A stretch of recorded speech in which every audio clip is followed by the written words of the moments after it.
వాళ్ళ ప్రయత్నం ఏంటంటే ప్రజాక్షేత్రంలో బీఆర్ఎస్ ను పడగొట్టాలంటే ఈ కాళేశ్వరంను పడగొట్టాలనేటువంటి ఒక కుటిల ప్రయత్నం రేవంత్ రెడ్డి గారిలో కనబడతా ఉంది. ఎందుకంటే రేవంత్ రెడ్డి గారి రెండు మాటలు గుర్తు చేయాల్సిన అవసరం కూడా ఉంది.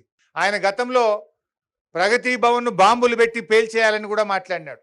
అసెంబ్లీలో ఏమన్నాడు, కేసీఆర్ గారి ఆనవాళ్ళు లేకుండా చేస్తాను కూడా అసెంబ్లీలోనే ఒక ముఖ్యమంత్రిగా ఆయన మాట్లాడినాడు. అటువంటి వ్యక్తి దేనికైనా ఒడిగొట్టాడనేటువంటి అనుమానాలు కలుగుతూ ఉన్నాయి. కేసీఆర్ గారి ఆనవాళ్ళు లేకుండా చేస్తా అన్నటువంటి ముఖ్యమంత్రి గారు రేపు కాళేశ్వరం ప్రాజెక్ట్ అనేది కేసీఆర్ కట్టినటువంటి ఒక ఇంజనీరింగ్ మార్వల్. ఇవాళ తెలంగాణకు లైఫ్ లైన్. తెలంగాణ వచ్చిన తర్వాత ఆయన ఎంతో దూరదృష్టితో రేపటి హైదరాబాద్ అవసరాలను, తెలంగాణ సాగునీటి, తాగునీటి, పారిశ్రామిక అవసరాలను దృష్టిలో పెట్టుకొని మరి ఒక 100 ఏళ్లకు దూరపు చూపుతోని ఇవాళ కేసీఆర్ గారు కాళేశ్వరాన్ని నిర్మించారు. కానీ ఆయన ఏంటంటే దీంతో ఆయనకు మంచి పేరు వచ్చింది, ఆయన ఆనవాళ్ళు లేకుండా చేయాలనేటువంటి కుట్రలు చేస్తున్నారనేటువంటి అనుమానాలు ఇవాళ రాష్ట్ర ప్రజల్లో కలుగుతూ ఉన్నాయి. అందువల్ల మీరు తక్షణమే ఆ కుట్రలు మానండి ఇప్పటికైనా. ఎందుకంటే రేవంత్ రెడ్డి గారికి ఏంటంటే ఆయన ఉద్యమంలో కూడా ఆయన ఎప్పుడు నిజాయితీగా అసలు తెలంగాణ ఉద్యమంలో పాల్గొన్న చరిత్ర రేవంత్ రెడ్డి గారికి లేదు. ఎలాగో ఉద్యమంలో మీరు పాల్గొన్న చరిత్ర లేదు, కనీసం పరిపాలనలోనైనా నిజాయితీగా చేయండి. ఇవాళ తెలంగాణ ఉద్యమ ప్రతిరూపం కాళేశ్వరం ప్రాజెక్ట్. తెలంగాణ ఉద్యమం పుట్టింది నీళ్ళలో పుట్టింది.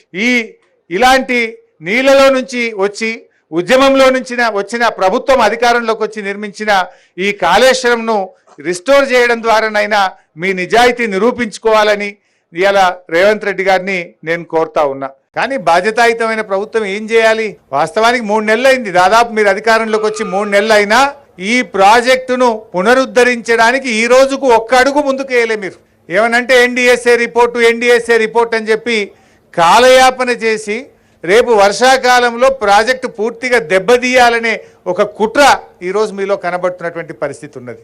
బట్ ఏది ఏమైనా ఇవాళ మా పర్యటన ముఖ్యంగా ఈ ప్రభుత్వం గత కొంతకాలంగా ముఖ్యంగా కాళేశ్వరం ప్రాజెక్టు మీద చేస్తున్న కుట్రలను బట్టబయలు చేయాలని, ఈ ప్రాజెక్టు యొక్క నిజ స్వరూపాన్ని ప్రజలకు తెలియజేయాలని, ప్రాజెక్టు పునరుద్ధరణ చర్యలు యుద్ధ ప్రాతిపదికన ప్రారంభించాలని ప్రభుత్వం మీద ఒత్తిడి పెట్టాలనే ఉద్దేశంతోనే ఈరోజు మేము మేడిగడ్డకు రావడం జరిగింది.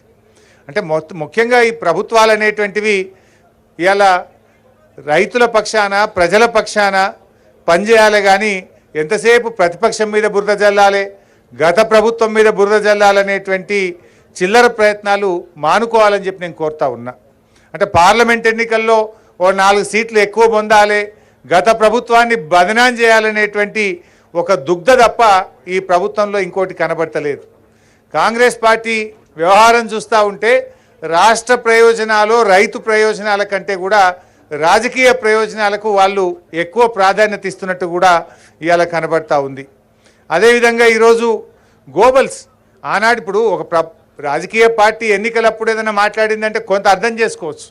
కానీ ప్రభుత్వంలోకి వచ్చిన తర్వాత కూడా గోబల్స్ ప్రచారం చేస్తూ కాలాన్ని వెళ్ళదీస్తున్నటువంటి ప్రభుత్వం బహుశా ఈ దేశంలో ఎవరిదన్నా ఉందంటే అదొక రేవంత్ రెడ్డి గారి ప్రభుత్వం అని చెప్పి మాత్రం చెప్పక తప్పదు. నాకున్న అనుభవంలో ప్రభుత్వంలో ఉన్న వాళ్ళు ఇట్లా గోబల్స్ ప్రచారం చేస్తూ పబ్బం గడిపినటువంటి ప్రభుత్వం బహుశా ఆ ఘనత ఈ ప్రభుత్వానికి మాత్రమే దక్కుతుందని చెప్పి నేను మనవి చేస్తూ ఉన్నా. జనరల్గా మెగా ప్రాజెక్టులు కట్టినప్పుడు అక్కడక్కడ కొన్ని సాంకేతిక ఇబ్బందులు తలెత్తుతాయి. ఇంత పెద్ద మెగా ప్రాజెక్టులో సమస్య వచ్చింది. ఇలా కాళేశ్వరం అంటే ఇప్పుడే పెద్దలు శ్రీహరి గారు చెప్పారు, 100 కాంపోనెంట్లలో మేడిగడ్డ ఒక కాంపోనెంట్. ఆ మేడిగడ్డలో 86 పియర్స్లో 2-3 పియర్స్ దెబ్బతిన్నాయి.